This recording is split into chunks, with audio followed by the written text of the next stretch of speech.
देखिए स्टार्ट करते हैं। लास्ट लेक्चर में हमने देखा था कि हमारे पास में अगर ऑपरेशंस हमें काम में लेने हो तो किस तरीके से हमने ऑपरेशंस काम में लिए थे कि हमारे पास में यूनियन था। यूनियन का मतलब हमने लिया था कि दो सेट को हमने कंबाइन कर दिया था, तो उसके जो एलिमेंट्स आ जाएंगे वो कौन रिप्रेजेंट करेगा, ए यूनियन बी करेगा। अगर हमें इंटरसेक्शन की बात करी जाए तो हम लोग इंटरसेक्शन के लिए क्या लिख रहे थे कि हमारे पास में दो सेट का जो इंटरसेक्शन होगा वो क्या होगा भाई, वो हो जाएगा हमारे पास में उनका जो कॉमन एलिमेंट्स है वो, ठीक है ना। मतलब जो सेट उनके कॉमन एलिमेंट्स को रिप्रेजेंट करेगा वो क्या हो जाएगा हमारे पास में इंटरसेक्शन हो जाएगा। डिफरेंस की बात हमने करी थी, तो डिफरेंस के लिए मैंने कहा था कि तुम लोग किस तरीके से ध्यान रखोगे, जैसे a माइनस बी दे रखा है, ठीक है ना। तो a माइनस बी का मतलब हो गया कि a में से वो एलिमेंट हटा दो जो b में है। इतना सही मतलब था। क्या मतलब था, a माइनस बी का मतलब क्या हो गया कि a में से वो एलिमेंट हटा दो जो b में दे रखे, ठीक है ना। तो बाकी जो a के एलिमेंट बच गए वो जो a के एलिमेंट्स होंगे वो a के एलिमेंट्स किसके बन जाएंगे हमारे पास में, a माइनस बी, मतलब जो बाकी बचे हुए एलिमेंट्स है, ठीक है ना। इस तरह से अब हम लोग एक्सरसाइज स्टार्ट करते हैं, एक्सरसाइज 1.4, ठीक है ना। तो एक्सरसाइज स्टार्ट कर लें तुम लोग।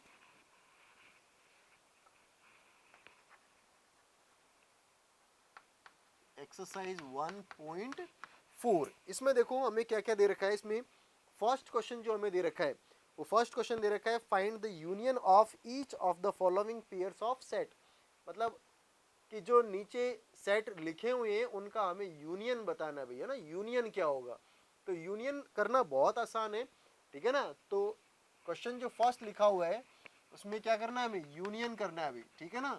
यहाँ पे यूनियन करना है। फर्स्ट हमें सेट दे रखा है, जैसे मान लो x, और ये दे दिया 1 3 5, और सेकंड जो सेट दे रखा है वो दे रखा है 1 2 3। तो यहाँ से अगर मैं लिखूं तो x यूनियन, ये दूसरा सेट था y, ये जो सेट था वो क्या था y। तो x यूनियन y क्या लिखा जाएगा हमारे पास में, 1 जो है दोनों में, फिर 2 उसमें दे रखा है, फिर 3 दे रखा है, और 5 दे रखा है ना। इस तरीके से हम लोग इसको कंप्लीट कर लेंगे। ध्यान रखना कि एक एलिमेंट एक ही बार आना चाहिए, उसको रिपीट हमें नहीं करना है। सेकंड पार्ट जो इसका दे रखा है वो सेकंड पार्ट दे रखा है ए दे रखा है हमें ए ई आई ओ यू, ठीक है ना। और ये बी दे रखा है हमें ए बी सी। देखो ए इसमें भी दे रखा है, इसमें भी दे रखा है, इसका मतलब ये नहीं है कि हमें दो बार लिखना है, लिखना एक ही बार है। फिर ए हो गया, बी हो गया, सी हो गया, फिर ई हो गया, आई हो गया, ओ हो गया, और यू हो गया। इस तरीके से हम लोग इसका यूनियन लिख लेंगे भाई। थर्ड पार्ट जो हमें दे रखा है इसका, वो दे रखा है x is a natural number and multiple of 3। ए दे रखा है एक्स, और ये लिखा हुआ है x is a natural number, मतलब प्राकृत संख्या। x is a natural number and multiple of 3। इसका मतलब हो गया कि 3 का गुणज, मतलब ऐसी प्राकृत संख्याएं जो 3 का गुणज भी है। तो क्या क्या हो जाएगी हमारे पास में, अगर मैं इसकी बात करूं तो ये सेट हो जाएगा 3 से स्टार्ट होगा, फिर 6, फिर 9, और इस तरह से ये चलता जाएगा भाई। एक ही बात हो रही है। और अगर हम b की बात करें तो b क्या हो गया हमारे पास में, क्या दे रखा है भाई x, और ये दे रखा है x is a natural number less than 6। x is a natural number less than 6। इसका मतलब हो गया कि 6 से छोटी जो प्राकृत संख्याएं वो हमें लेनी है। तो कौन सी हो जाएगी, तो b की अगर हम बात करें तो 1 हो जाएगा, 2 हो जाएगा, 3 हो जाएगा, 4 हो जाएगा, 5 हो जाएगा, ठीक है ना। इस तरीके से दे रखा है ना ये, x is natural number less than 6। तो अगर मैं इन दोनों का यूनियन करूं तो यहाँ पे a यूनियन b जो होगा वो क्या हो जाएगा भाई, 1 2 3 4 5, ये तो आएगा ही आएगा, ठीक है ना। इसके बाद में हमने क्या लिखना है, 6 लिखना है, उसके बाद में 9 लिखना है, उसके बाद में 12 लिखना है, और इस तरह से ये यूनियन हो जाएगा भाई, ठीक है ना। तो तुम लोग इसको लिख लो पहले तो एक बार इतना। देखें इसका जो लास्ट क्वेश्चन, लास्ट पार्ट जो इसका दे रखा है वो भी कर लेते हैं। तो इसमें दे रखा है कौन सा था ये, फोर्थ पार्ट जो इसका दे रखा है वो क्या दे रखा है इसमें, ए। और ए देखो मैं लिख नहीं रहा हूं इस बार, है ना, सीधा ही बता रहा हूं कि x is a natural number. x एक ऐसा नेचुरल नंबर है, मतलब ऐसी प्राकृत संख्या है जो 1 से बड़ी है लेकिन 6 से छोटी है और उसके इक्वल भी हो सकती है ना। तो x जो है वो कैसी है, नेचुरल नंबर है ना, मैंने इस तरह से लिख दिया। और ये x 1 से बड़ा है और लेकिन 6 से छोटा है और 6 के इक्वल भी हो सकता है भाई। तो हम लोग यहाँ से क्या लेंगे, a जो हो जाएगा हमारे पास में 1 नहीं ले सकते, 2 3 4 5 हम इसको ले सकते हैं। b जो हो जाएगा, b कितना हो जाएगा, तो b दे रखा हमें x belongs to capital N, ठीक है ना, और दे रखा है 6 to 10 है ना, इस तरह से दे रखा है। तो b जो हो जाएगा हमारे पास में, b कितना दे रखा है, 6 नहीं ले सकते हम, क्यों, क्योंकि इक्वल टू नहीं है। तो 8 6 7 8 9 ये ले सकते हैं।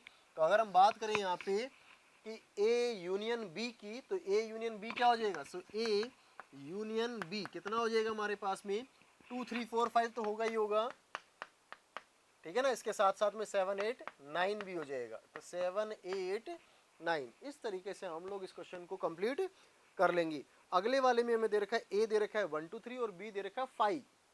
ए दे रखा है 1 2 3 और बी दे रखा है 5। अरे इसका मतलब क्या हो गया, ए यूनियन बी करोगे तो सारे एलिमेंट किसके आ जाएंगे, ए के ही आ जाएंगे, क्यों, क्योंकि बी में तो कुछ है ही नहीं, ठीक है ना। तो इस तरीके से तुम लोग फर्स्ट पार्ट को कंप्लीट कर लोगे भी, है ना। लास्ट पार्ट में इसका क्या दे रखा है हमें, ए यूनियन बी निकालना, जिसमें बी जो है वो 5 है। तो जब बी 5 है तो उसको लिखने की जरूरत ही नहीं है।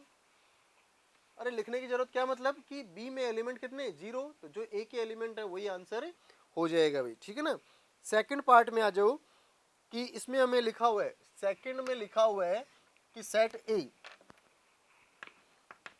ए लिखा हुआ है ए बी, ठीक है ना, और ये बी लिखा हुआ है ए बी सी, ठीक है ना। इसने हमसे पूछा है is A is subset of B, ठीक है ना। इसने पूछा है A is subset of B, yes, क्यों, तो यहां पे लिख देना। इसने क्या पूछा है कि क्या ए बी का उप समुच्चय है। तो अगर उप समुच्चय है तो हम लोग क्या लिख सकते हैं भाई कि ये ए के सारे एलिमेंट किस में आ रहे हैं, बी में आ रहे हैं, इसका मतलब ए जो है वो बी का सबसेट हो जाएगा। तो हम लिखेंगे all the elements of set A, क्या लिखोगे, all the elements of set A are present in set B, so A is subset of B. सीधा सा क्या लिखना है, ए जो है वो बी का सबसेट है, उपसमुच्चय है, क्यों, क्योंकि ए के सभी अवयव बी में विद्यमान है, ठीक है ना। इतना ही लिखना है भैया ना। इसके बाद में हमसे पूछा गया था what is A union B. तो ए यूनियन बी अगर हम करेंगे तो देखा जाए तो ए बी का सबसेट है, इसका मतलब ए के सारे एलिमेंट्स इसमें हैं, तो क्या आंसर आ जाएगा, बी ही आ जाएगा, क्यों, आप करके देख लो अगर तुम्हें ऐसा नहीं लगे तो ए के एलिमेंट्स क्या है, ए बी, और ये इसमें क्या आ जाएगा, सी। तो ए और बी को हमें दोबारा लिखने की जरूरत नहीं है, तो किसके इक्वल आ गए, बी के ही इक्वल आ जाएगा। तो अगर कोई समुच्चय जैसे ए यूनियन यूनिवर्सल किया हमने, ए यूनियन यूनिवर्सल किया, तो यूनिवर्सल में क्या आ जाएगा हमारे पास में, मतलब इसका जो यूनियन आएगा वो क्या आ जाएगा, यूनिवर्सल ही आ जाएगा, क्यों, क्योंकि यूनिवर्सल सेट जो सार्वत्रिक समुच्चय उसके अंदर सारे एलिमेंट्स विद्यमान होंगे भी, ठीक है ना। तो ये इस तरीके से हम लोग इस क्वेश्चन को भी कंप्लीट करेंगे भी। इसमें दे रखा है थर्ड जो क्वेश्चन दे रखा है, if A and B are two sets such that A is subset of B, then what is A union B. अरे अभी तो लिखा है, देन ए यूनियन बी क्या हो जाएगा, बी हो जाएगा, क्यों, क्योंकि ए के सारे एलिमेंट किसमें प्रेजेंट हैं, सेट बी में प्रेजेंट है। तो तुम लोग लिख देना all the elements of set A are present in set B, so A union B equals to B, ठीक है ना। इस तरीके से हमें इसको लिखना है। उसके बाद में फोर्थ जो क्वेश्चन दे रखा है हमें, इसको हटा देते हैं। देखिए इसमें फोर्थ जो क्वेश्चन दे रखा है, इसमें ए दे रखा है हमें 1 2 3 4, बी दे रखा है हमें 3 4 5 6, और सी दे रखा है हमें 5 6 7 8, सी दे रखा है 5 6 7 8, इस तरीके से दे रखा है। डी दे रखा है हमें, डी भी दे रखा है अभी क्या, 7 8 9 10, ठीक है ना, इस तरीके से दे रखा है। और किसकी वैल्यू पूछी है, ए यूनियन बी। अब जो जो जैसे जैसे पूछा गया वैसे वैसे लिखते जाओ भी। तो ए यूनियन बी कितना हो जाएगा, ए और बी के एलिमेंट्स को मिक्स कर दो, तो 1 2 3 4 5 6 इस तरह से आ जाएगा। अगर हम ए यूनियन सी करेंगे, इसमें फर्स्ट पार्ट हो गया ये, सेकंड पार्ट की बात करोगे तो A union C, A union C मतलब ए और सी के एलिमेंट्स मिक्स कर दो तो 1 2 3 4 5 6 7 8, ठीक है ना, इस तरह से। फिर थर्ड पार्ट हमें दे रखा है बी यूनियन सी, और बी और सी के एलिमेंट्स को मिक्स करोगे तो 3 4 5 6 7 8, हमें एलिमेंट्स को रिपीट नहीं करना, ध्यान रखना है। फिर बी यूनियन डी को लिखोगे तो कितना आ जाएगा, बी और डी के एलिमेंट्स मिक्स कर दो तो 3 4 5 6 7 8 9 10, इस तरह से लिखोगे। फिर हमें दे रखा है fifth A union B union D, मतलब ए बी और डी इन तीनों के मिक्स कर दो, इसके इसके और इसके, तो क्या आ जाएगा 1 2 3 4 5 6 7 8 9 10, तो क्या आ जाएगा 1 2 3 और लास्ट में कहाँ तक आ जाएगा, ये 10 तक आ जाएगा।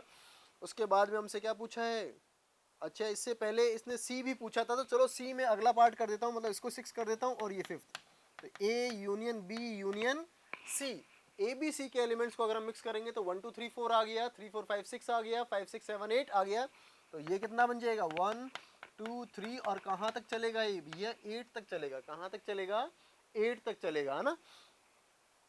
उसके बाद हमसे पूछा था सेवंथ जो पार्ट दे रखा है वो B union C union D, इसका मतलब हो गया 3 4 से स्टार्ट होगा और कहाँ तक चलेगा ये 10 तक चलेगा, तो 3 4 5 और ये लास्ट में क्या लिखोगे 10। तो इस तरीके से तुम लोग फोर्थ क्वेश्चन को भी कंप्लीट करोगे। फटाफट इसको नोट कर लें। देखें अभी हमें जो फिफ्थ क्वेश्चन दे रखा है वो फिफ्थ क्वेश्चन हमें क्या दे रखा है, अभी ये दे रखा है find the intersection of each pairs of set of question first question 1 above, मतलब ऊपर वाले जो फर्स्ट क्वेश्चन में उनमें हमें फर्स्ट क्वेश्चन कौन सा था भाई हमारे पास में, उनके हमें इंटरसेक्शन भी फाइंड आउट करने हैं ना। इंटरसेक्शन कैसे फाइंड आउट करोगे भाई, जो कॉमन एलिमेंट्स है वो तुम्हें लिखने हैं भाई, लिख लोगे। कॉमन एलिमेंट्स का मतलब हो गया ना जो दोनों सेट्स में आ रहे हैं वो एलिमेंट्स हमें लिखने हैं भाई, तो ये तुम लोग खुद भी कर सकते हो ना। उसके बाद में ये देखें हम क्वेश्चन नंबर 6 कर लेते हैं, उसमें कॉमन वाले क्वेश्चन भी आ जाएंगे और यूनियन वाले भी आ जाएंगे, है ना। तो 6th क्वेश्चन देखते हैं, इसमें सारे टाइप के ही आ जाएंगे।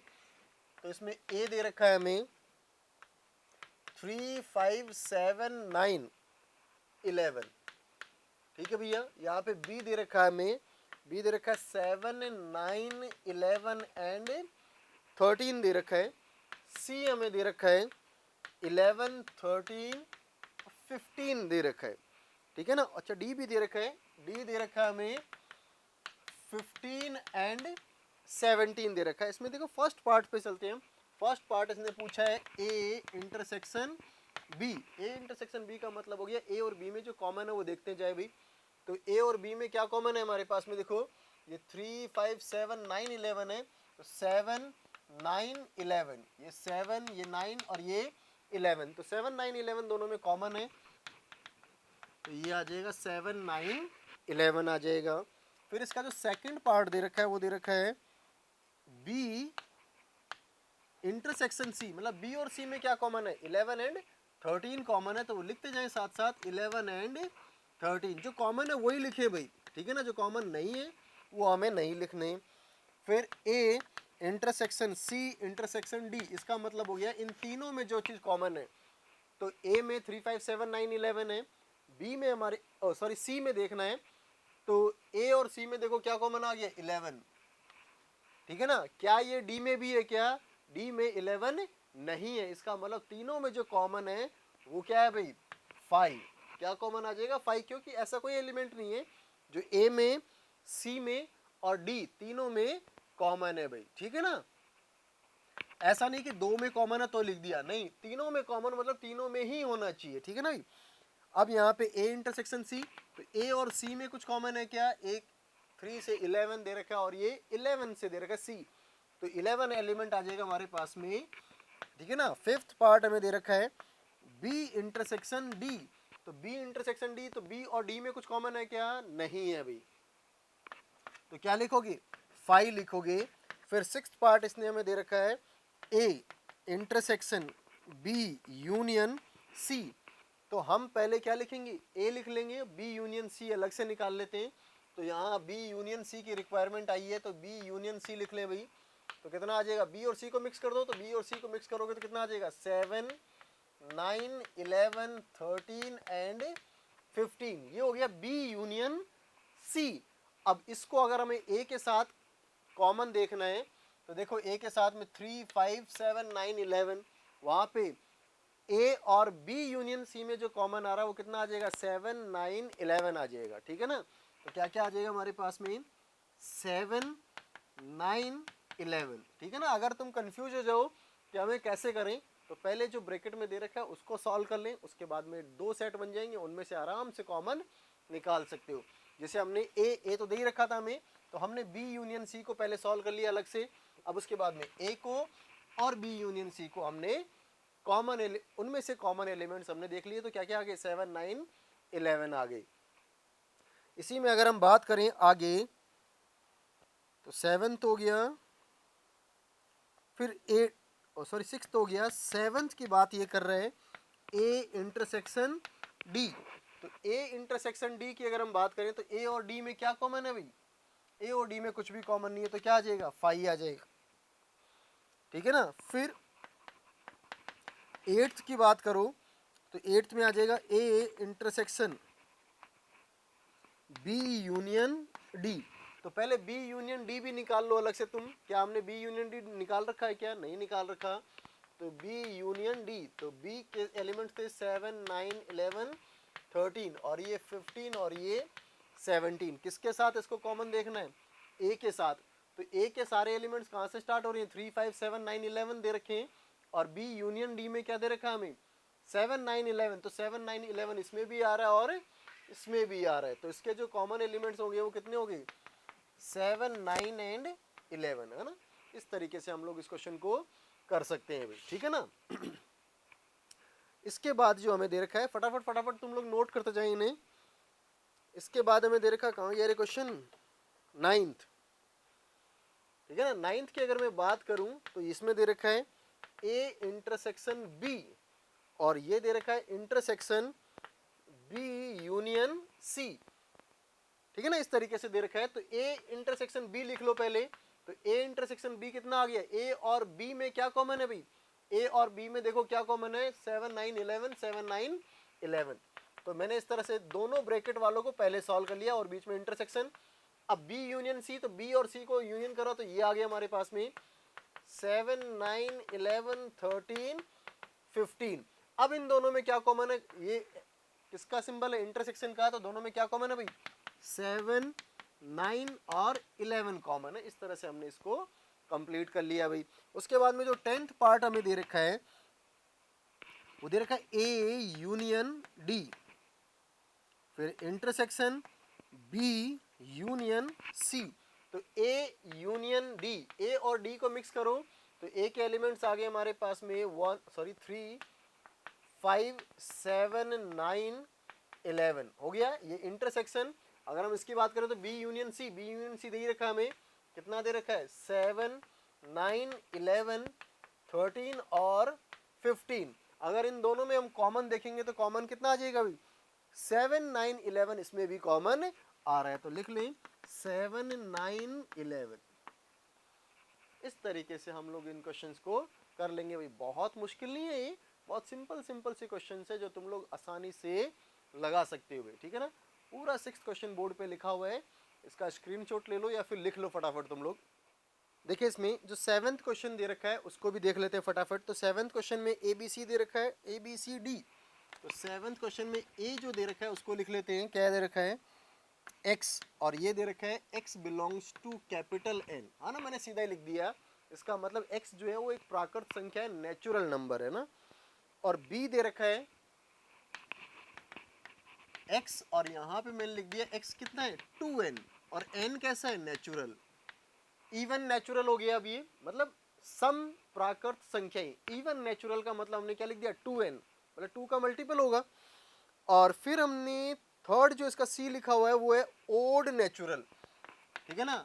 अब देखें ओड नंबर के लिए हम क्या लिखते हैं, ओड नंबर के लिए हम लिखते हैं 2n - 1, इवन में से एक कम कर दो तो ओड हो जाएगा, और ये n belongs to capital N।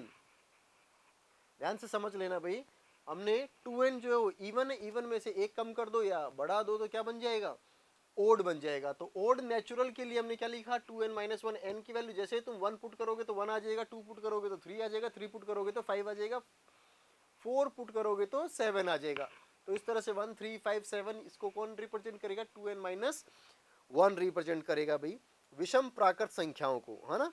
और लास्ट जो दे रखा है x is a prime number, तो इसको तो हमें लिखना ही पड़ेगा भाई, d जो दे रखा है हमें ये लिख रखा है x, और x is prime number. Prime का मतलब होता है अभाज्य संख्याएं, x इज प्राइम नंबर इसका मतलब अभाज्य संख्याएं। लिख लेना जिसको शंका हो जाए भाई, अभाज्य संख्याएं। ठीक है भाई। अब यहां पर अगर हम देखें तो सबसे पहले हमसे पूछा a intersection b, first part जो पूछा है a इंटरसेक्शन b, तो a और b में क्या कॉमन है भाई, देखो a में हमारे पास में सारे नेचुरल नंबर है, सारी प्राकृत संख्याएं हैं, b में हमारे पास में सिर्फ और सिर्फ इवन नेचुरल नंबर्स है, मतलब सम प्राकृत संख्याएं हैं। अगर हमारे पास में ऊपर नेचुरल नंबर लिखा हुआ है, नीचे हमारे पास में इवन इंटीजर्स लिखा हुआ है, तो क्या कॉमन आएगा भाई, इवन इंटीजर ही आएगा। तो इसका मतलब क्या आ जाएगा, इसका अगर हम कॉमन देखें तो क्या कॉमन आ जाएगा, 2 4 6 8 और इस तरह से आ जाएगा। इसका मतलब क्या है, ये बी ही आ जाएगा, मतलब इवन नेचुरल ही आ जाएगा भी, है ना। अगर हम बात करें ए इंटरसेक्शन सी, तो ए इंटरसेक्शन सी की बात करोगे तो ए में हमारे पास में सारी प्राकृत संख्याएं, सारे नेचुरल नंबर्स हैं, और सी में हमारे पास में सिर्फ और सिर्फ ओड नेचुरल है, मतलब विषम प्राकृत संख्याएं हैं। और अगर विषम प्राकृत संख्याएं हैं तो क्या कॉमन आएगा भाई, नेचुरल और विषम प्राकृत में से, मतलब प्राकृत और विषम प्राकृत में से, मतलब नेचुरल और ओड नेचुरल में से ओड नेचुरल आ जाएगा, मतलब 1 3 5 और इस तरह से आ जाएगा। और ये कितना बन जाएगा, हमारे पास में सी बन जाएगा भी, ठीक है ना। तो सेकंड पार्ट भी हो गया हमारे पास में। अगर हम यहाँ पे देखें तो थर्ड पार्ट दे रखा है ए इंटरसेक्शन डी, तो अगर हम ए इंटरसेक्शन डी की बात करें तो ए में तो सारे नंबर्स दे रखे हैं भी। ए में कौन से नंबर्स दे रखे हैं कि हमारे पास में जो नंबर्स थे नेचुरल नंबर्स वो दे रखे हैं, और डी में क्या थे हमारे पास में, डी में सिर्फ हमारे पास में प्राइम नंबर्स थे, है ना, अभाज्य संख्या थी। तो एक साइड में नेचुरल लिखा हुआ है और एक साइड में कैसा लिखा हुआ है, प्राइम नंबर्स, तो क्या कॉमन आएगा हमारे पास में, प्राइम ही आ जाएगा, इसका मतलब डी ही आ जाएगा ना। इस तरीके से हम लोग इन क्वेश्चंस को करेंगे। इसका नेक्स्ट पार्ट हमें जो दे रखा है फोर्थ पार्ट, वो फोर्थ पार्ट हमें दे रखा है, कहां गया रे क्वेश्चन, बी इंटरसेक्शन सी, मतलब बी और सी में कॉमन देखना है। तो बी में हमारे पास में इवन नेचुरल है और सी में हमारे पास में ओड नेचुरल है। यहाँ पे सम प्राकृत संख्याएं हैं और यहाँ पे विषम प्राकृत संख्याएं हैं, तो इन दोनों में कुछ कॉमन मिलेगा क्या भाई, कुछ नहीं मिलेगा। तो ये कितना बन जाएगा हमारे पास में 5 मिल जाएगा। नेक्स्ट पार्ट हमें जो दे रखा है, फिफ्थ पार्ट दे रखा है B intersection D, B intersection D. B में हमारे पास में क्या है, बी में कितना है भाई, इवन नेचुरल नंबर्स। बी में कितना दे रखा है हमें, इवन नेचुरल नंबर्स, मतलब सम प्राकृत संख्याएं। और डी में सिर्फ हमारे पास में क्या दे रखा है, अभाज्य संख्याएं। अगर हम बात करें तो हमारे पास में केवल और केवल एक ही ऐसा प्राइम नंबर है जो इवन होगा, और कौन सा होगा, वो 2। तो इसमें जो एलिमेंट आएगा वो सिर्फ और सिर्फ क्या आएगा, 2 आएगा, इसके अलावा कुछ नहीं आएगा। क्यों, क्योंकि बाकी जो इवन नंबर्स होंगे वो प्राइम नंबर नहीं हो सकते भी, ठीक है ना। और भी पार्ट दे रखे हैं कि इसमें सिक्स्थ पार्ट दे रखा है क्या, सी इंटरसेक्शन डी।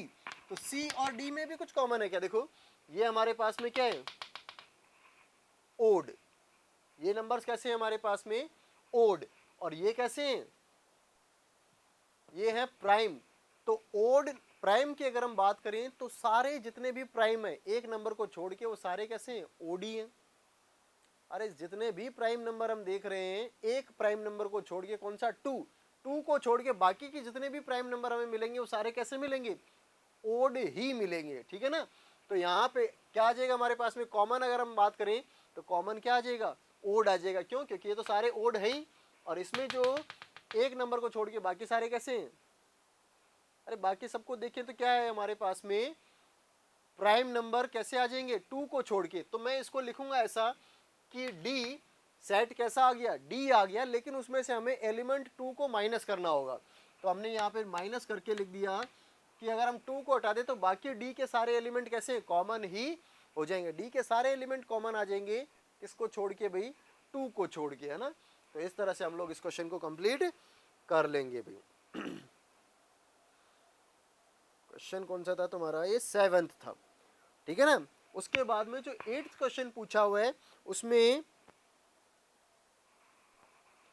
पूछा हुआ है pairs of sets are disjoint, मतलब पृथक समुच्चयों का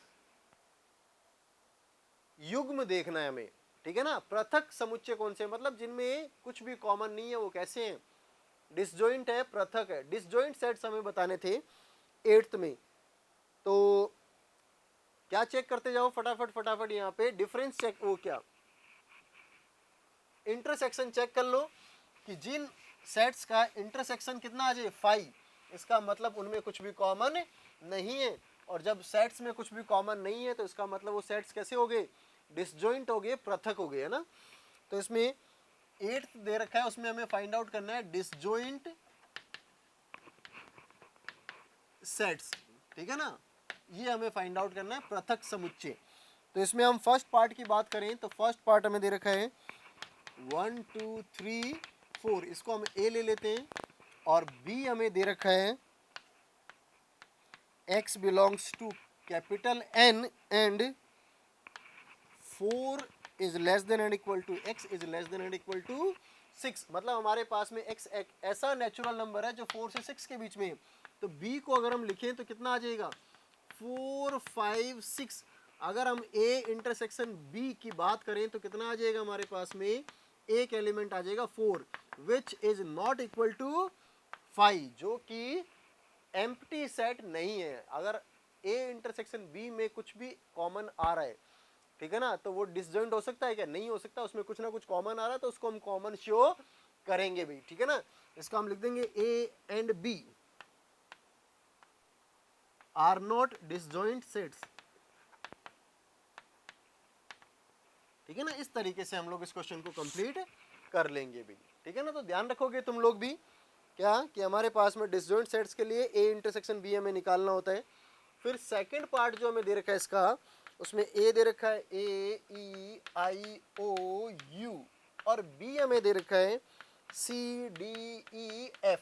तो देखो e जो एलिमेंट आ रहा है उसमें भी आ रहा है और इसमें भी आ रहा है, इसका मतलब a intersection b equals to e और which is not equal to 5। तो a and b are not disjoint, ठीक है ना। इस तरीके से हमें इसको कंप्लीट करना है भाई, ठीक है ना। इसमें कोई दिक्कत नहीं होगी। थर्ड सेट की बात करो तो x is an even integer और x is an odd integer. तो इवन इंटीजर अलग बात है, ओड इंटीजर अलग बात है, ठीक है ना। दोनों में कुछ भी कॉमन आ सकता है क्या, नहीं, दोनों में कभी कुछ भी कॉमन नहीं आएगा, दोनों अलग अलग बातें हैं। तो थर्ड वाला सेट क्या हो जाएगा, a intersection b equals to 5, इसका मतलब disjoint sets a and b are disjoint sets, मतलब पृथक पृथक समुच्चय। क्योंकि a दे रखा है हमें 2 4, क्या दे रखा है, ये दे रखा है इवन इंटीजर्स, मतलब इसमें माइनस भी आ जाएगा तो मैं इसको लिख रहा हूं इवन इंटीजर्स, है ना, सम पूर्णांक। ये कैसे हैं, सम पूर्णांक दे रखे हैं इसमें हमें। और b दे रखा है ओड इंटीजर्स, मतलब इसमें दे रखा है हमें ओड इंटीजर्स मतलब विषम पूर्णांक। तो इनमें कुछ भी कॉमन आ सकता है क्या भाई, नहीं आ सकता, कभी भी नहीं आएगा, ठीक है ना। तो इस तरीके से हम 8th क्वेश्चन भी कर लेंगे भाई, ठीक है ना। फटाफट इसको लिखें। देखिए 9th क्वेश्चन भी देख लेते हैं फटाफट। इसमें ए बी सी डी दे रखे हैं और बहुत बड़े बड़े दे रखे हैं भाई, चलो लिख लेते हैं, फिर भी करना तो है ही हमें। ए दे रखा है कितना 3 6 9 12 15 18 21, ठीक है भाई। फिर बी हमें दे रखा है 4 8 12 16 20। सी दे रखा है हमें 2 4 6 8 10 12 14 16। और डी हमें दे रखा है 5 10 15 20, इस तरह से दे रखा है। और इसमें फर्स्ट पार्ट जो पूछा है वो a माइनस बी। देखो माइनस का मतलब मैं तुम्हें बता देता हूँ कि a माइनस बी का मतलब है a में से वो एलिमेंट हटा दो जो b में आ रहे हैं, ठीक है ना। तो a माइनस बी, पहले सिंपल सिंपल देखते जाओ। तो a minus B first part पूछा है तो ए में से वो एलिमेंट हटा दो जो बी में है। देखो बी के एलिमेंट्स क्या है, 4, 4 ऊपर नहीं है, 8, 8 है क्या, नहीं है, 12 है क्या, हाँ, तो 12 हमें हटाना होगा, और 16 नहीं है, 20 नहीं है, सिर्फ 12 हमें हटाना होगा ए में से। तो कितना आ जाएगा, 3, 6, 9, 15, 18 एंड 21। जो एलिमेंट कॉमन आ रहा है उसको हटा दो, ए में से वो एलिमेंट हटा दो जो कॉमन आ रहे हैं भाई, ठीक है ना। अब सेकंड पार्ट की अगर हम बात करें तो a माइनस सी, तो a और c में से वो एलिमेंट हटाए जाए जो कॉमन है। देखो ये 3, 6, 9 इस तरह से दे रखा था, तो कितना 2, 4, 6, एक तो 6 हटाया जाएगा, तो 10, 12, 12 हटाया जाएगा बस। तो 6 और 10 इसमें से हटा देंगे हम लोग, तो क्या बचेगा हमारे पास में 3, 9, 15, 18 एंड 21, ठीक है ना। इस तरीके से थर्ड पार्ट हमें दे रखा है इसका a माइनस डी, तो d के कॉमन एलिमेंट्स हटा दो, तो उसमें ऊपर 5 नहीं है, 10 ये 15 दे रखा है जो हमें हटाना होगा। तो हम लोग क्या हटाएंगे भाई, 3, 6, फिर 12 और 15 हटा देंगे, ये 18 और ये 21। मतलब कहने का मतलब ये है कि जो एलिमेंट कॉमन है उसको हटाते चले जाओ भाई, ठीक है ना। फिर अगर हम देखें तो फोर्थ इसमें दे रखा है b माइनस ए। अगर मैं बात करूं b माइनस ए, तो b माइनस ए का मतलब हो गया b में से वो एलिमेंट हटा दो जो कॉमन है। तो देखो हमारे पास में ये b हो गया 4, 8, 12, 16, 20, ठीक है ना। तो b कॉमन क्या था, वही कॉमन तो यही है, अभी भी हमारे पास में कॉमन क्या आ रहा है 12, तो b में से हटाना है, इसका मतलब b के सेट्स के एलिमेंट लिखने हैं। तो 4, 8, 12 हमने हटा दिया, और ये 16 और ये कितना आ गया 20 आ गया। फिर अगर हम बात करें तो c माइनस ए, अगर हम c माइनस ए की बात करें तो यहाँ लिख लेते हैं, ये हो गया फिफ्थ, ये दे रखा है c माइनस ए, मतलब c में से वो एलिमेंट हटा दो जो कॉमन है। तो c और a में क्या कॉमन है भाई, देखिए 6 कॉमन नहीं है, ये 6 कॉमन था, तो ये 6 कॉमन है तो 6 हट जाएगा, 12 कॉमन था तो 12 हट जाएगा। तो c के एलिमेंट्स लिखने हमें तो क्या आ जाएगा 2, 4, 6 हम नहीं लिख सकते, फिर 8, फिर 10, फिर 12 नहीं लिख सकते, फिर 14 और ये 16। इस तरीके से हम c के एलिमेंट्स लिख लेंगे, वो वाले a में नहीं है। फिर d माइनस ए, बहुत सिंपल सिंपल से क्वेश्चन है भाई, तुम लोग कर लेना इनको। और ये d माइनस ए, मतलब d में से वो एलिमेंट हटा दो जो कॉमन थे। तो एक ही एलिमेंट कॉमन था भाई, कौन सा 12, ठीक है ना, इसके अलावा कोई कॉमन नहीं था। तो कितना आ जाएगा 5, 10, 20, 15 कॉमन था तो 15 हमने हटा दिया भाई। उसके बाद क्या बचाई b माइनस सी, b माइनस सी, अगर हम b में से c को हटाएं तो b और c के एलिमेंट्स b वाले हटाने हैं ना, b में से हटाने हैं, तो क्या क्या हट जाएंगे भाई, इसमें 6 नहीं है लेकिन इसमें 12 था, तो अच्छा इसमें देखो 4 भी है, 4 हटाओगे, एक तो 4 हटा दो, और 8 हटा दो, 12 हटा दो, 16 हटा दो, बस 20 आ जाएगा इसमें, ठीक है ना। तो b में से हमने वो एलिमेंट हटा दिए जो c में थे, है ना, मतलब कॉमन एलिमेंट्स हम हटा देंगे। फिर कौन सा बचा हमारे पास में 8th, अगर हम 8th की बात करें, कौन सा पार्ट था 8th, ये दे रखा है हमें b माइनस डी, तो b माइनस डी, तो d में से हटाएंगे हम कौन से एलिमेंट, देखो 4, 8, 12, अभी तक कुछ भी कॉमन नहीं मिला, 16 ये भी कॉमन नहीं है, 20, तो एक 20 दे रखा है, इसको हम हटा देंगे, तो कितना बचेगा भी हमारे पास में 4, 8, 12 एंड 16 ऐसा बचेगा। तो इसको हम लोग इस तरह से लिख लेंगे भाई, ठीक है ना। अब इसके बाद में हमारे पास में दे रखा है ये 9th, और 9th में दे रखा है c माइनस बी। तो अगर हम c में से b के एलिमेंट्स हटाएं तो देखो c में से b के एलिमेंट्स हटा दो, तो 4 हटा दो, 8 हटा दो, 12 हटा दो, 16 हटा दो, ठीक है ना। c में से b के एलिमेंट्स हटा दो, तो क्या बचेगा 2, 6, 10 और 14, इस तरीके से ये बचेगा भाई, है ना, लिखते जाएं। 9th हो गया। अगर हम 10th की बात करें तो 10th कितना हो गया d माइनस बी, डी में से b के एलिमेंट्स हटा दो, तो डी में 5 है, 10 है, 15 भी आएगा और 20 नहीं आएगा, ठीक है ना। क्यों? क्योंकि 5 ऊपर नहीं है, 10 ऊपर नहीं है, 15 ऊपर नहीं है, 20 था तो 20 हमने हटा दिया भाई। देखो क्वेश्चंस इसके आगे वाले तुम लोग अब कर लेना भाई, ठीक है ना। कितने पार्ट दे रखे इसमें? 12 पार्ट दे रखे हैं, तो 2 पार्ट तुम्हारे लिए मैंने छोड़े, बाकी हमने सारे पार्ट यहाँ पे कर लिए। a माइनस बी का मतलब है कि a में से b के वो एलिमेंट हटा दो जो कॉमन है, ठीक है ना। तो b वाले वो एलिमेंट हटा दो जो a में भी प्रेजेंट है, b के एलिमेंट्स वो हटा दो, है ना, a में से।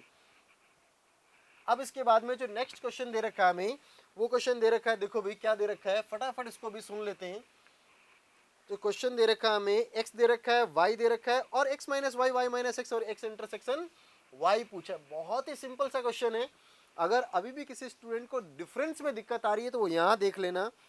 तो 10th क्वेश्चन में हमें दे रखा है, x दे रखा है a b c d, फिर y दे रखा है हमें f b